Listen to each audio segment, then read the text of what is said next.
हाँ, हेलो प्यारे बच्चों। Welcome to the third lecture of calorimetry. Last class में हम लोग क्या पढ़ लिए थे? हीट कैपेसिटी ना, और वाटर इक्विवेलेंट में आपको नहीं बताए थे। वो था लेटेंट हीट। नहीं, ठीक है, तो शुरू करते हैं।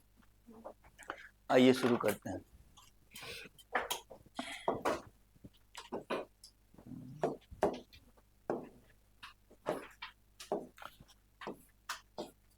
हम लोग पढ़ने वाले हैं क्या चीज?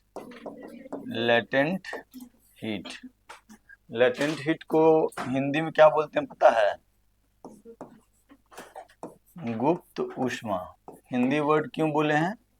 ताकि तुमको थोड़ा समझ में आए कि लेटेंट का बेसिक मतलब क्या होता है। गुप्त मतलब समथिंग जो कि हिडन हो, छुपा हुआ हो, है ना। तो जनरली हीट, किसी भी ऑब्जेक्ट को जनरली अगर आप हीट देते हैं, if you will provide it with some heat, तो इसका वजह से इसका टेम्परेचर जो होता है वो इंक्रीज करता है। जनरली यही होता है। लेकिन एक दो ऐसा टेम्परेचर है जहां पर अगर आप हीट दीजिएगा तो उसका टेम्परेचर चेंज नहीं होगा। One first temperature is called melting point, second one is called boiling point. मतलब जब सॉलिड लिक्विड में कन्वर्ट हो रहा होगा जिस टेम्परेचर पे, उस टेम्परेचर को हम लोग बोलते हैं मेल्टिंग पॉइंट। और जिस टेम्परेचर पे लिक्विड गैस में कन्वर्ट हो रहा होगा उस टेम्परेचर को हम लोग बोलते हैं बॉइलिंग पॉइंट।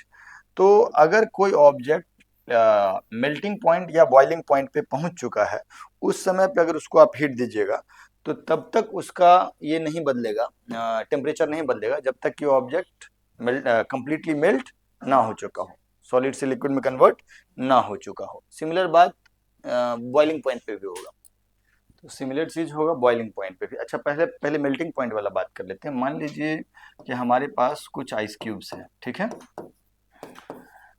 या एक काम करते हैं, एक आइस का ब्लॉक है, इसका टेम्परेचर है -30 डिग्री सी।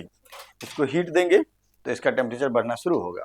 -30 डिग्री सी से -20, -10, 0 तक जाएगा। 0 डिग्री सेल्सियस पे जैसे ही ये पहुंच गया, उसके बाद अगर आप हीट देंगे तो फिर 0 से 1 इंस्टेंटली नहीं होगा। तब तक ये 0 पे रहेगा जब तक कि कंप्लीट आइस वाटर में कन्वर्ट ना होगा, जब तक कि सॉलिड लिक्विड में कन्वर्ट नहीं होगा। फिर उसके बाद जब वो कंप्लीट मेल्ट हो जाएगा तो फिर 0 डिग्री सी से 100 डिग्री सी तक बढ़ेगा हीट देने पे। 100 डिग्री सी पे जाने के बाद आप हीट देते जाइएगा और 100 से टेम्परेचर बढ़ेगा नहीं। कब तक? जब तक कि पूरा का पूरा वाटर वेपर वेपर बोलते हैं स्टीम में कन्वर्ट नहीं हो गया। जब वो कंप्लीटली स्टीम में कन्वर्ट हो जाएगा फिर उसका 100 डिग्री से टेम्परेचर बढ़ना शुरू होगा। तो लेटेंट हीट को हम लोग कैसे डिफाइन कर सकते हैं?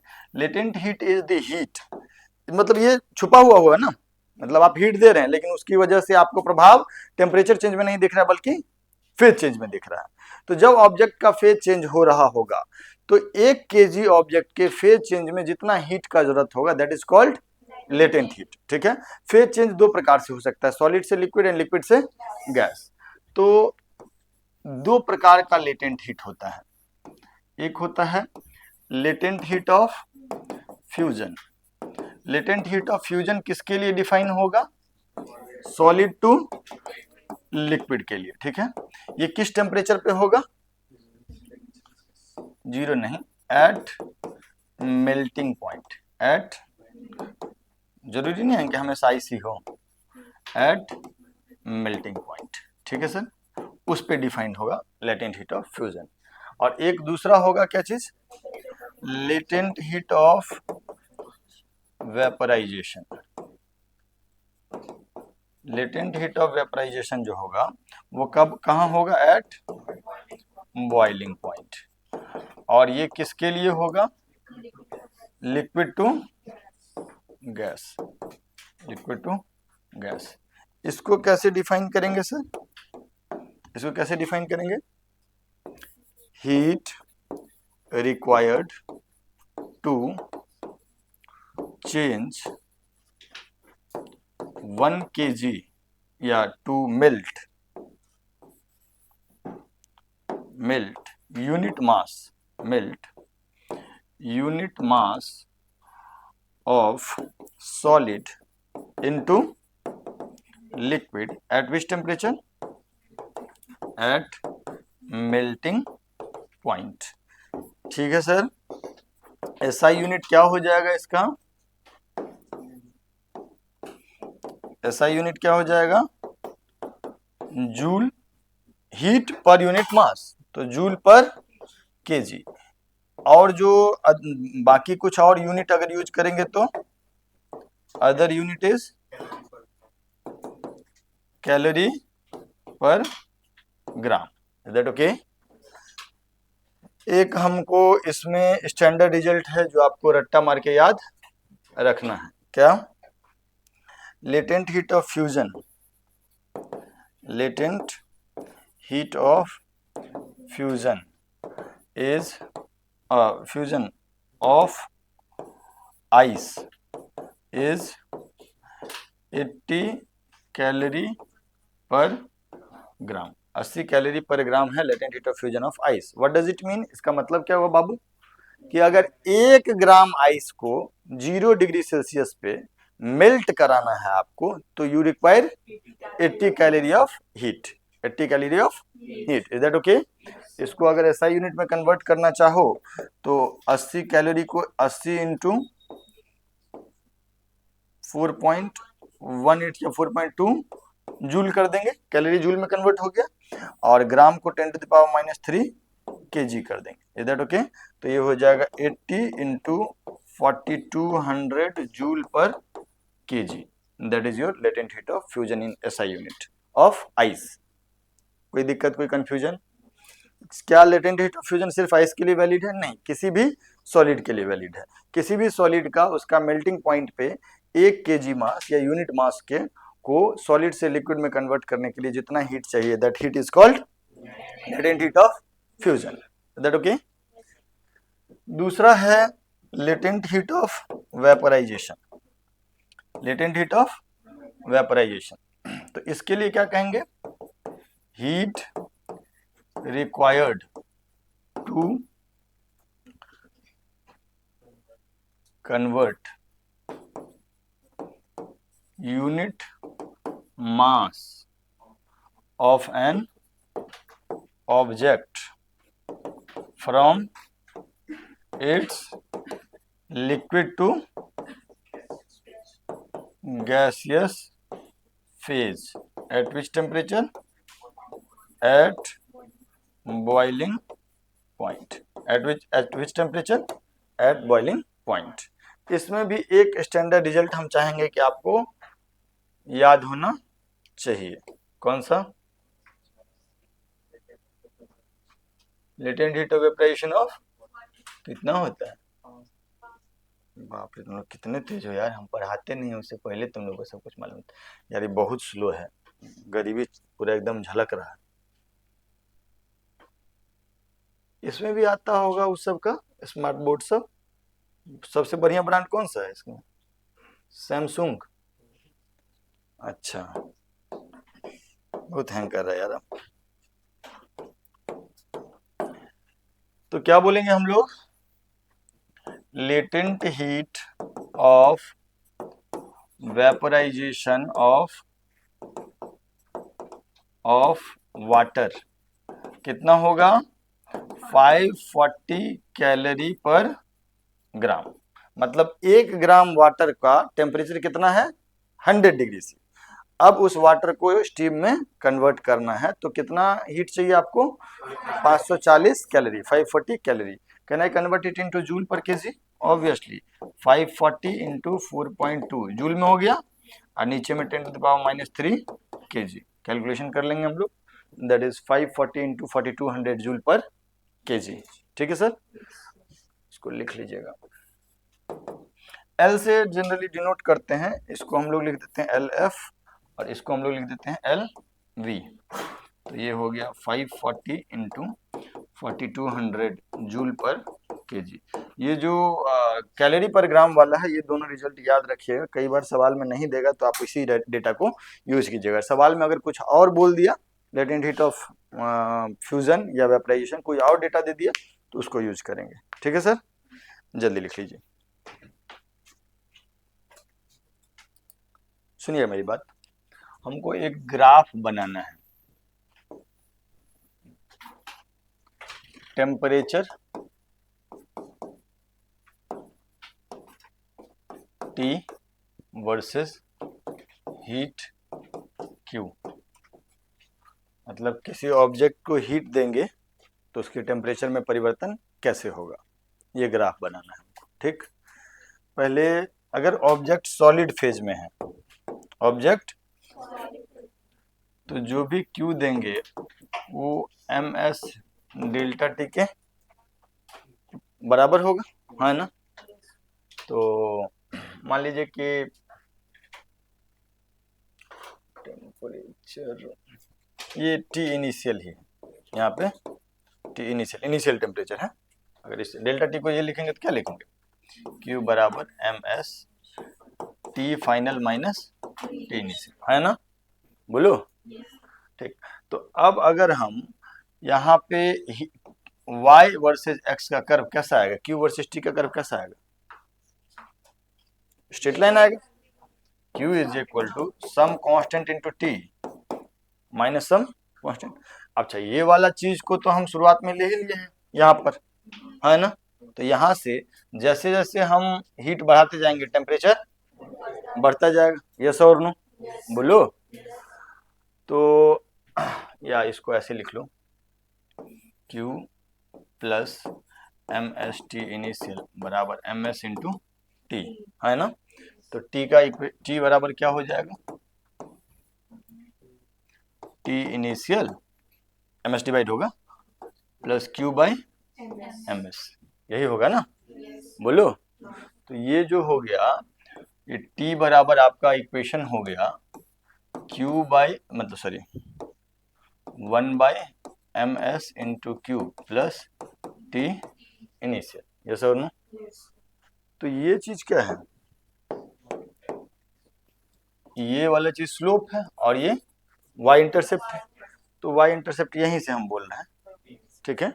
शुरुआत में जो टेम्परेचर है इसको हम T इनिशियल बोले, जीरो नहीं बोले, T इनिशियल बोले।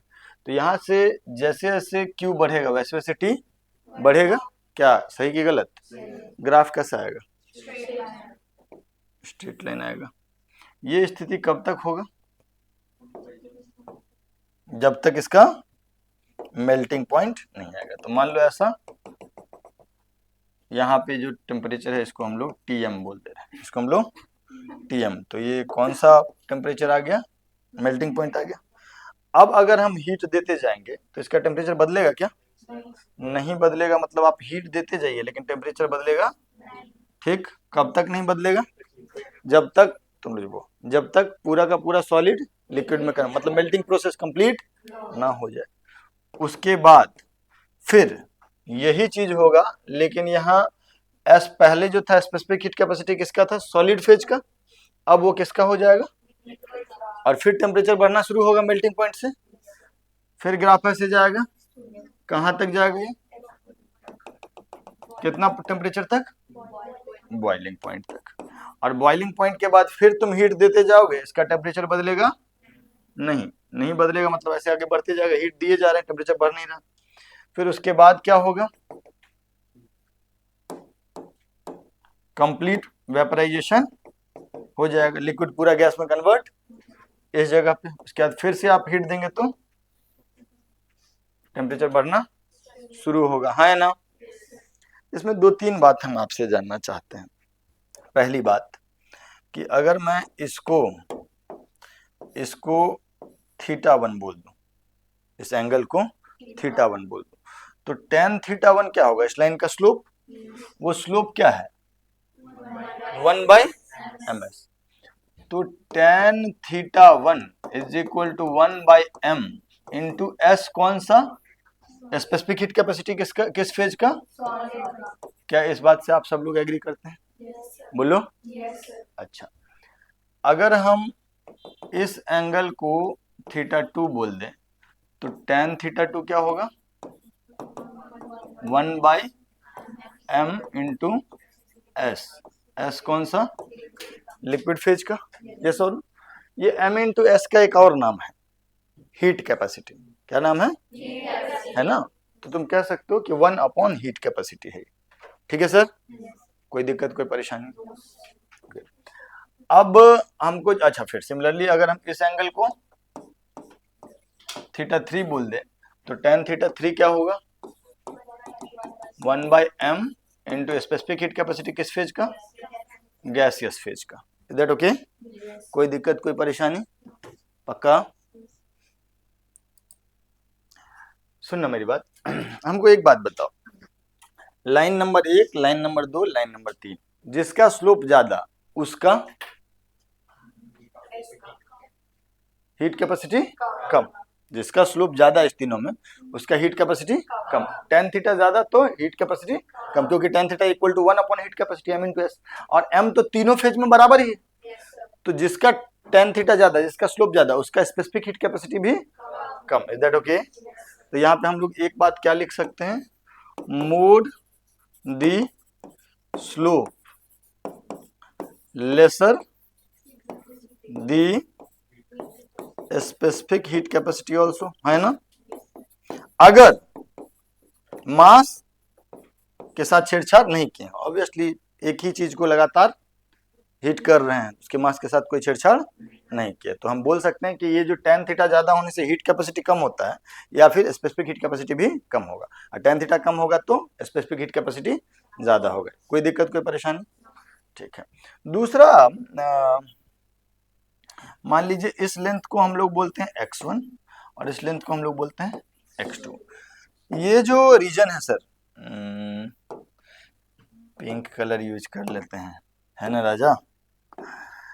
तो ये जो ग्राफ है ये किस फेज का है, सॉलिड का, है ना। और ये ग्राफ किस फेज का है, और ये ग्राफ किस फेज का है, गैस। तो ये जो बीच वाला लाइन है ये सॉलिड प्लस लिक्विड, और ये बीच वाला लाइन यहां से यहां तक लिक्विड गैस दोनों है, इसके बाद फिर कंप्लीट गैस, यहां से यहां तक सॉलिड लिक्विड दोनों है, और इसके बाद कंप्लीट लिक्विड, इससे इस वाले फेज में कंप्लीट सॉलिड। कोई दिक्कत? ये जो x1 और x2 है ये किस चीज का द्योतक है, क्या चीज बता रहा है, फेज चेंज हो रहा है। ये x1 बता रहा है कितना हीट चाहिए सॉलिड को लिक्विड में कन्वर्ट होने के लिए, और ये बता रहा है कितना हीट चाहिए लिक्विड को, मास दोनों जगह सेम। तो x1 जो होगा वो हो जाएगा mass into latent heat of fusion, और x2 जो होगा वो क्या हो जाएगा, mass into latent heat of vaporisation. x1 और x2 में जो ज्यादा वो वाला लेटेंट हीट ज्यादा, है ना। तो if x1 is greater than x2 that means latent heat of fusion is greater than latent heat of, कोई दिक्कत, कोई परेशानी?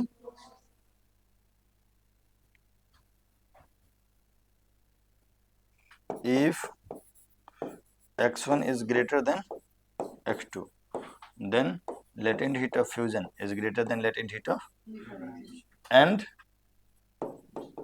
vice versa. Is that okay? इतने सी बात है जो हमको आपको बताना था। कोई कंफ्यूजन है क्या इसमें? सच बताओ, झूठ बोले कौवा काटे। जल्दी लिख लो, बताओ जरा। एक सवाल है कि 40 ग्राम आइस है -20 डिग्री सी पे, उसको हमको 20 डिग्री सी वाटर में कन्वर्ट करना है। वाटर में तो कन्वर्ट करना ही है, बट कहाँ तक पहुँचाना उसको, 20 डिग्री सी तक। तो उसके लिए कितना हीट चाहिए, एकदम बेकार सा सवाल, सिंपली बस आपको डेफिनेशन समझ में आया कि नहीं उसके लिए है। यूज स्टैंडर्ड डेटा, सारा स्टैंडर्ड डेटा आपको मालूम है। क्या specific heat capacity of ice मालूम है कितना,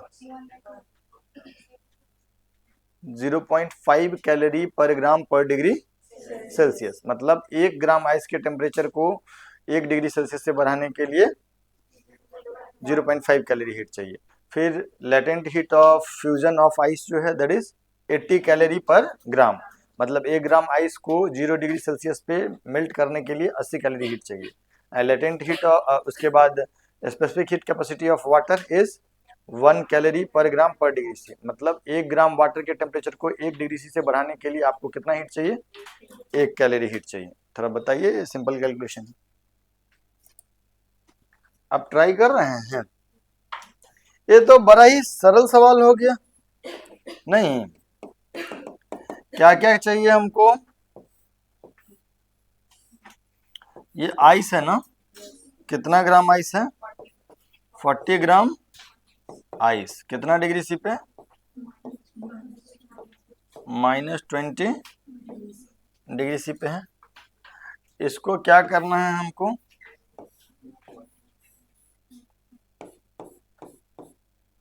-20 से 0 पे लेके जाना है।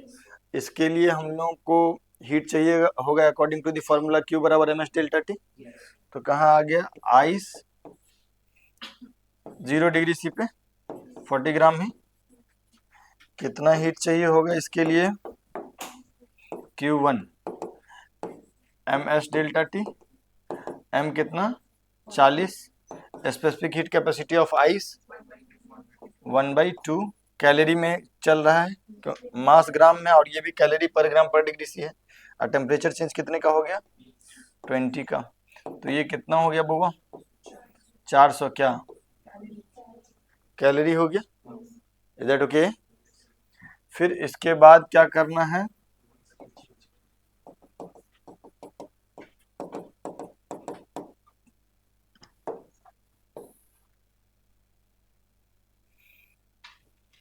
हमको इसको वाटर में कन्वर्ट करना होगा। 40 gram water at 0 degree C, है ना? इसके लिए भी कुछ हीट चाहिए। कौन सा फॉर्मूला यूज कर ले? फेज चेंज है ना, पेन नीचे, फेज चेंज है ना, तो मास into latent heat of fusion, है ना? 1 ग्राम आइस को कन्वर्ट करने के लिए 80 कैलोरी चाहिए, तो 40 ग्राम को कन्वर्ट करना है, तो m into latent heat of fusion, तो कितना? 40 ग्राम और 80 कैलोरी, है ना? That is 3200 calorie. कहाँ तक आ गए हम लोग? मेल्ट हो गया, कोई दिक्कत? अब इसको क्या करना है हमको? वाटर को ही 0 डिग्री सी से कहाँ पहुंचाना है? 20 डिग्री सी पे ना। तो अब Q जो चाहिए होगा according to which formula? Phase change हो रहा है एम टू लेटेंट हीट, और अगर टेम्परेचर बढ़ रहा है तो एम एस डेल्टा टी। तो क्या आपको वाटर का स्पेसिफिक हीट ऑफ कैपेसिटी मालूम है क्या? बोलिए। मास कितना? 40। स्पेसिफिक हीट कैपेसिटी कितना? 1 कैलोरी पर ग्राम पर डिग्री सी। कितना टेम्परेचर चेंज करना है? 0 से 20, तो सीधे 20 ले लेते हैं, तो ये हो गया 800 कैलोरी। टोटल हीट चाहिए Q1 plus Q2 plus Q3, तो Q टोटल जो होगा वो क्या होगा? Q1 plus Q2 plus Q3, तो कितना हो जाएगा बउआ? 400 3200 3600 प्लस 800 4400 कैलोरी। कोई कंफ्यूजन? पक्का? सिंपल है प्लीज। यार इसमें ना एक और चीज आता है, आखिरी चीज ये है, जिसको हम लोग बोलते हैं मिक्सचर प्रॉब्लम। क्या बोलते हैं? क्या होता होगा इसमें? देखो मिक्सचर प्रॉब्लम हम इससे पहले भी किए थे।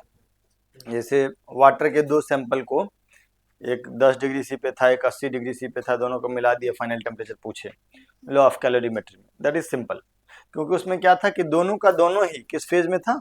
लिक्विड फेज में, और फेज चेंज इन्वॉल्व नहीं था।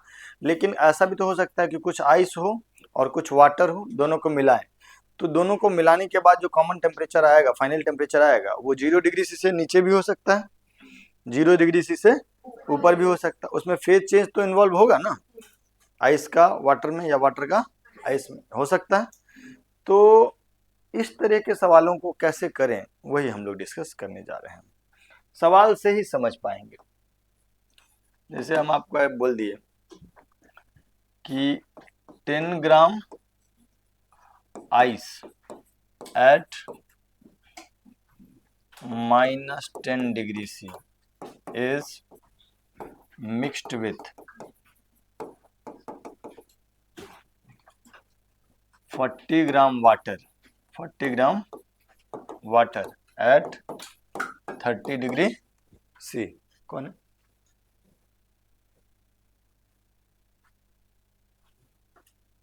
कौन है? Find final composition and final temperature. मेरा बात सुनिएगा, अगर हम कुछ आइस को वाटर में मिलाए हैं, क्या क्या संभावनाएं हैं? आइस बहुत ज्यादा है और वाटर इतनू है, तो जो थोड़ा वाटर है वो भी फ्रीज करके आइस में कन्वर्ट हो जाएगा। दैट इज वन पॉसिबिलिटी कि फाइनली हमारे पास सिर्फ आइस हो। ऐसा भी हो सकता है कि वाटर ज्यादा है, आइस इतनू सा है, तो सारा का सारा आइस मेल्ट होके वाटर में कन्वर्ट हो जाए, है ना। और ऐसी भी संभावनाएं हैं कि कुछ आइस मेल्ट होके वाटर में कन्वर्ट हो जाए और कुछ आइस ऐसे ही तैरता रहे, है ना। तो देयर आर थ्री पॉसिबिलिटी कि only ice is present, only water is present, or a mixture of ice and water is present. If only ice is present, then that means final temperature is below 0 degree Celsius. If only water is present, that means final temperature is above 0 degree Celsius and obviously below 100 degree Celsius. And अगर finally हमारे पास there is some water and some ice, that means अभी वो fusion वाला process, तो वो temperature कौन सा होगा? Melting point. नहीं, आइस कंप्लीटली अगर नहीं मेल्ट हुआ है फाइनली, तो टेम्परेचर कौन सा होगा? Melting point, that is 0 degree C. तो हम आपसे जो पूछे हैं इसमें क्या पूछे हैं कि कुछ आइस है -10 डिग्री सी पे, ऑब्वियसली 10 ग्राम आइस है, और कुछ वाटर है दैट इज 40 ग्राम वाटर है एट 30 डिग्री से। जब इस दोनों को हम लोग मिक्स किए, तो दोनों को मिक्स करने के बाद फाइनल कंपोजिशन क्या आया? ठीक है, मिक्सचर में कितना पानी कितना आइस बचा, या फाइनली पानी ही बचा या फाइनली आइस ही बचा, और फाइनल टेम्परेचर क्या होगा, ये पूछा गया है। थोड़ा सा सोचने का कोशिश करो, फिर हम बताते हैं। देखो, इस तरीके के सवालों को करने का जो टेक्निक है, हर टीचर अपना अपना तरीके से इसको बता सकता है। हम जनरली जो करते हैं वो ये करते हैं कि कुछ आइस होता है, कुछ वाटर होता है, पहले दोनों को कहाँ लेके आ जाते हैं? 0 डिग्री सेल्सियस पे, और 0 डिग्री सेल्सियस पे भी क्या करते हैं? पूरे के पूरे आइस को मेल्ट करा लेते हैं, ठीक।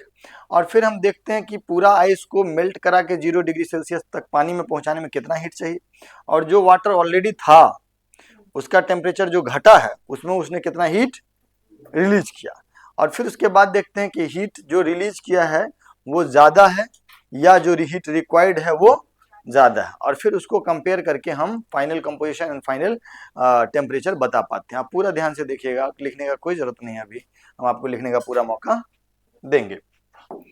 कौन सा कलर चुने हम लोग? पिंक। नहीं, क्लास में लड़कियों का संख्या ज़्यादा है, सही में ज़्यादा है।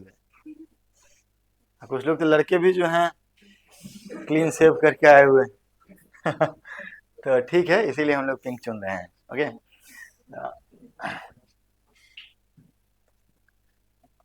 देखिए हम लोग का जो टीनेजर वाला टाइम था ना, उस टाइम पे ट्रेंडी था क्लीन से, मतलब जो हीरो वगैरह जो था, जो जिसको ज़्यादा पसंद किया जाता था, ट्रेंडिंग हीरोज, वो शाहरुख खान वगैरह था।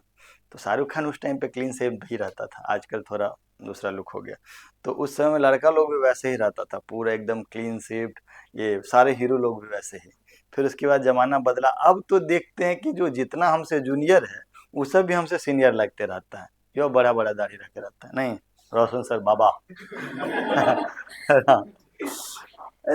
सब कोई, मतलब जितने नए टीचर हैं, कोई भी टीचर ऐसा थोड़ी है कि जो ट्रिमिंग विमिंग भी हमको लगता है वो खुद से करते भी नहीं है, सेट कराने जाते हैं। बोले कि 800-900 रुपया तो सर हम सिर्फ इसके लिए खर्चा करते हैं 10 दिन 8 दिन पे, सिर्फ इसी पे, दाढ़ी के मेंटेनेंस पे। सो हम लोग का ज़माना जो सस्ता प्रेम का था, ये लोग महंगा महंगा कर रहे हैं। सुनो, तो 10 ग्राम आइस है, पहला काम क्या करेंगे? 10 ग्राम आइस है एक साइड में रख लेंगे, और दूसरा क्या है? 40 ग्राम वाटर है, 40 ग्राम वाटर है ना। ये कितना डिग्री सी पे है सर? -10 डिग्री सी पे। और ये कितना डिग्री सी पे है? कितना? 30 डिग्री सी। पहले इसको कहां पे ले आएंगे? 0 डिग्री सी वाटर। तो पहला काम इसको क्या करना होगा? -10 से कहां ले जाना होगा? सॉलिड फेज में ही। तो 0 डिग्री सी, लेकिन क्या? आइस, है ना। इस काम करने के लिए जो Q1 का जरूरत होगा वो कितना होगा, किस फॉर्मूला के मुताबिक, ms डेल्टा टी। m कितना 10, स्पेसिफिक हीट कितना हाफ, और डेल्टा टी कितना -10 से 0, दैट इज 10। तो ये कितना हो गया Q1, 50 कैलोरी। दैट ओके, ठीक है सर, ठीक। उसके बाद ये अब अभी भी हमारे पास पूरा का पूरा आईसी है, फिर हमको इसको क्या करना है, वाटर में कन्वर्ट करना है। 10 ग्राम वाटर, टेम्परेचर अभी भी कितना है, तो हीट कितना चाहिए होगा, m into latent heat of fusion, तो 10 into latent heat of fusion of ice कितना होता है, 80। तो ये कितना हो गया, मतलब 10 ग्राम आइस को -10 डिग्री सी से 0 डिग्री सी 10 ग्राम वाटर में कन्वर्ट करने के लिए नेट हीट चाहिए 850 कैलोरी, 800 प्लस 50 कैलोरी। कोई कंफ्यूजन, तो यहाँ पे हम लिख लेते हैं डेल्टा क्यू रिक्वायर्ड, नहीं कितना हीट चाहिए इसको, 850 कैलोरी। कोई कंफ्यूजन इसमें तो नहीं होना चाहिए आपको, ओके। फिर हम लोग क्या करेंगे, इसको देखेंगे। इसको क्या करना है, 40 ग्राम वाटर को 30 डिग्री सी से घटा करके कहां ले आना है, अब हमारे पास क्या हो गया, 40 ग्राम पानी, लेकिन कितना डिग्री सी पे, तो ये हीट चाहिए कि हीट छोड़ेगा, तो इसको हम लोग Q3 लिख देते हैं, रिलीज लेकिन है लिख लेंगे, कितना रिलीज करेगा, ms डेल्टा टी, टेम्परेचर घट रहा है तो हीट रिलीज करेगा, m कितना 40, स्पेसिफिक हीट ऑफ वाटर कितना 1 कैलोरी पर ग्राम पर डिग्री सी, और डेल्टा टी कितना 30। तो ये कितना कैलोरी हीट रिलीज किया, ठीक है। Finally what do we have, finally हमारे पास क्या है,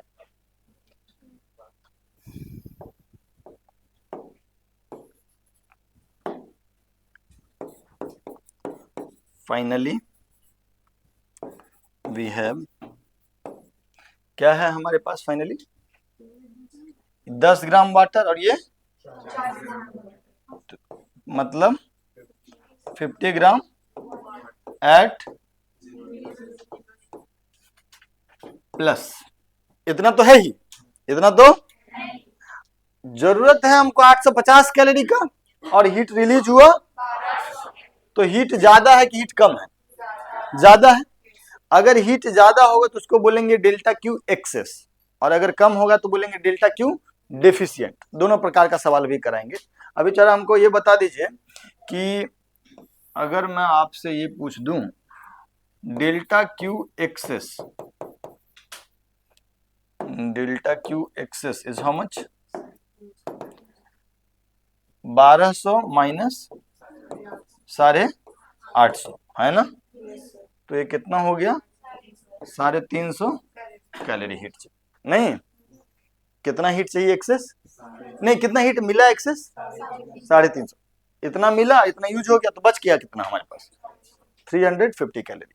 सो finally we have 50 gram water, 40 gram यहाँ से आया, 10 ग्राम यहाँ से आया, 40 ग्राम यहाँ से आया, finally we have 50 gram water at which temperature, and we have some preserved heat, है ना, कितना हीट हमारे पास है 350 कैलोरी। तो ये वाटर इस हीट के साथ कुछ करेगा कि बोले ये रहो बगल में बैठा हुआ, कुछ करेगा, ये वाटर हीट के साथ करेगा, हीट वाटर के साथ करेगा, हीट वाटर के साथ करेगा, क्या करेगा, हीट करेगा, टेम्परेचर राइज कराएगा, यस और no. We have some excess heat, so this heat will be used in raising the temperature. So यहाँ पे हम लोग लिख देते हैं delta Q excess will raise the temperature of water, है ना, according to which formula, delta Q बराबर ms डेल्टा थीटा, है ना, डेल्टा क्यू कितना 350, m कितना बाबू 50, स्पेसिफिक हीट कितना 1, और डेल्टा थीटा कितना पता करना है, तो फाइनल टेम्परेचर को बोल लेते हैं T, और यहाँ पे टेम्परेचर था कितना, तो T माइनस 0, कहो हाँ, तो T का वैल्यू कितना हुआ 7 डिग्री सी, यस और नो। दो चीज पूछा था, final composition and final temperature. क्या हम फाइनल कंपोजिशन पता करने को में सफल रहे? Yes, finally we have only water. How much water? 50 gram water. And what is final temperature? 7 degree. Obviously 0 degree से ज्यादा है तो सारा का सारा वाटर होगा, मतलब 100 से कम है तो फाइनली वी हैव कितना? 50 gram water eight 7 degree centigrade. Is that okay? पक्का? लिख लो। यही सवाल थोड़ा बदल दें, सवाल बदल देंगे तो तुम लोग क्या बोलोगे? वो बदल गया। एक काम करते ना सर, 23 ग्राम वाटर कर लेते हैं इसको। वाटर के अमाउंट को 23 ग्राम वाटर कर लो, है ना?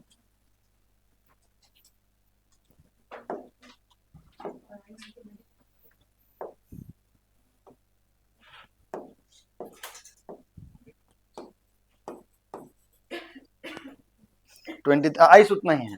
फाइनल कंपोजिशन, फाइनल टेम्परेचर बताना। ये दिख रहा है ना आपको?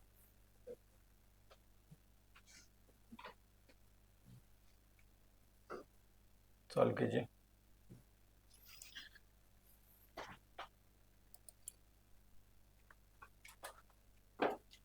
देखो तुम ही लोग बनाओ, लेकिन मेरे थ्रू बनाओ, थोड़ा रास्ता दिखाओ।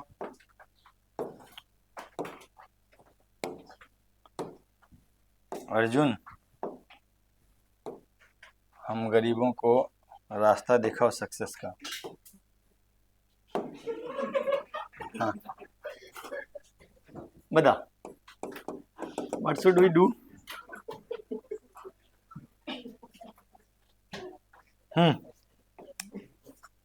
मजाक नहीं उड़ाते किसी का, वेरी बैड। हाँ बताओ ना, हंसना बंद करो। 10 ग्राम आइस कितना डिग्री सी पे है? -10 डिग्री सी। कहाँ पे लेके जाएं? इससे पहले भी लेके गए थे। 10 ग्राम अभी भी आईसी है। Q1 कितना होगा? MS delta T. पेन नीचे। 10 into specific heat capacity half और डेल्टा टी 10, -10 से 0, तो ये कितना हो गया दोस्त? 50 कैलोरी। ये काम तो अभी ये भी किए थे। फिर उसके बाद क्या हुआ? इसको वाटर में कन्वर्ट कर दिए ना। कितना डिग्री सी पे? 0 डिग्री सी पे। 10 ग्राम वाटर, 10 ग्राम वाटर, तो Q2 कितना हो जाएगा? M into latent heat of fusion. हल्ला नहीं, मारपीट भी नहीं। कितना? 800 कैलोरी। Is that okay? तो delta Q required is how much? 850 calorie.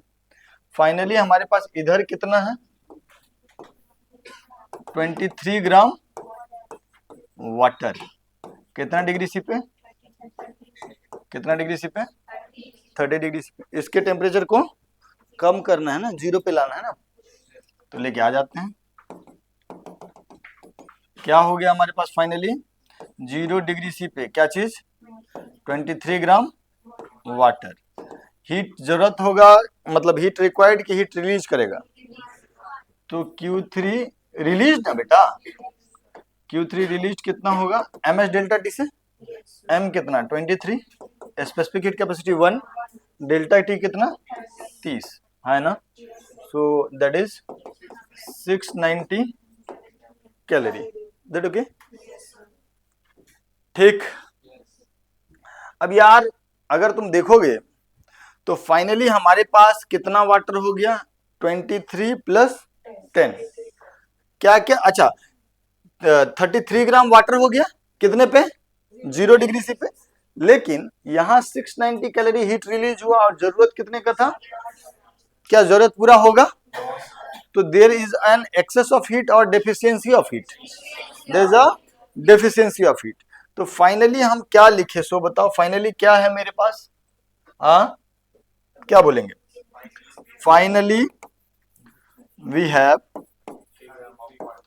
33 gram water at 0 degree C and how much heat deficiency? Delta Q deficient, जो कमी रह गया हीट, कितना कम रह गया? 850 minus 690, that is how much? 160 calorie, yes or no? तो finally we have 33 gram water at 0 degree C and 160 calorie heat deficiency. इतना heat का जरूरत है। जरूरत पूरा करने के लिए क्या करेगा? वाटर अपना टेम्परेचर बढ़ाएगा कि घटाएगा? घटा सकता है क्या?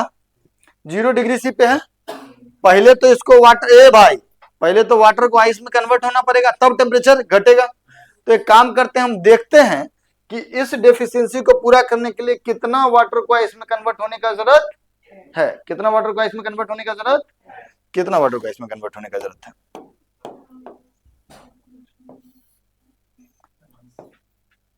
मान लीजिए अगर हम this deficiency will be fulfilled, this deficiency will be fulfilled by converting some water into ice. Water जब आइस में कन्वर्ट होगा तो latent heat of fusion release करेगा। तो हम लोग लिख लेते हैं कि delta Q deficient is equal to mass into latent heat of fusion. ये मास क्या है? जितना मास वाटर आइस में कन्वर्ट हुआ, 160 कैलोरी हीट का डेफिशिएंसी है। उस डेफिशिएंसी को पूरा करने के लिए क्या करेगा? हीट रिलीज करना चाहिए। करने के लिए क्या करेगा? वाटर 0 डिग्री C से कहां पे कन्वर्ट हो जाएगा? कुछ आइस में कन्वर्ट होगा, है ना? तो कितना डेफिशिएंट है? 160 कैलोरी। कितना डेफिशिएंट है? 160 कैलोरी। मान लेते हैं m ग्राम वाटर आइस में कन्वर्ट हो गया। लेटेंट हीट ऑफ फ्यूजन कितना? 80 ना कैलोरी पर ग्राम, बोलो। तो यहां से m का वैल्यू कितना आ गया? 2 gram. What does it mean? कि 33 ग्राम में से 2 ग्राम वाटर आइस में कन्वर्ट हो जाएगा, है ना? तो फाइन, अच्छा पूरा का पूरा वाटर आइस में कन्वर्ट, तो टेम्परेचर कौन कितना रहेगा मेरा? 0 डिग्री से 0 डिग्री से 0 से नीचे जाने के लिए पहले तो पूरा वाटर आइस में कन्वर्ट होना चाहिए, तब नीचे जाएगा। तो पूरा वाटर आइस में कन्वर्ट नहीं हुआ, तो 0 डिग्री से ही टेम्परेचर रहेगा। फाइनली क्या है हमारे पास? फाइनली हमारा कंपोजिशन और फाइनल मिक्सचर पता चल गया क्या? फाइनल कंपोजिशन कितना हुआ? 33 ग्राम में 33 ग्राम में 2 ग्राम वाटर आइस में कन्वर्ट हो गया। तो finally we have 31 gram water plus 2 gram ice at which temperature? At 0 degree Celsius. Is that okay? कहो हाँ, बोल जोर से बोलो हाँ। लिखो 2 सवाल फिर दोनों ऐसा ही थे। एक में क्या होगा कि सारा आइस वाटर में कन्वर्ट होकर टेम्परेचर बढ़ेगा, और एक में क्या होगा कि कुछ वाटर आइस में कन्वर्ट। अच्छा, सच्चाई ये होगा कि वाटर आइस में कन्वर्ट हुआ ही हुआ क्या? मतलब हम उल्टा प्रोसेस किया। सच्चाई ये हुआ कि हमारे पास 10 ग्राम आइस था ना, उसमें से 8 ही ग्राम मेल्ट हो पाया, 2 ग्राम बच गया। हमारा अप्रोच उल्टा था कि वाटर आइस में कन्वर्ट हुआ। सच्चाई ये था कि आइस वाटर में कन्वर्ट हुआ, लेकिन 8 ही ग्राम हुआ, 2 ग्राम बचा रह गया। Is that okay? Write down. देखिए, इसमें नाना प्रकार के सवाल बन सकते हैं। माने अभी तो हम आइस वाटर का किए, ये भी हो सकता है ना वाटर और स्टीम को मिक्स किए, तो वैसे सवाल भी आपको मिलेंगे। इसमें हम थोड़ा सा डंडी मार दी, मैं बेईमानी कर ली थोड़ा सा। 5-6 सवाल और इसी टाइप का रिपीटेटिव कराना चाहिए था हमको। अगले क्लास में मन होगा तो कराएंगे, otherwise we will start heat transfer. चलिए बाय बाय, मिलते हैं नेक्स्ट क्लास में।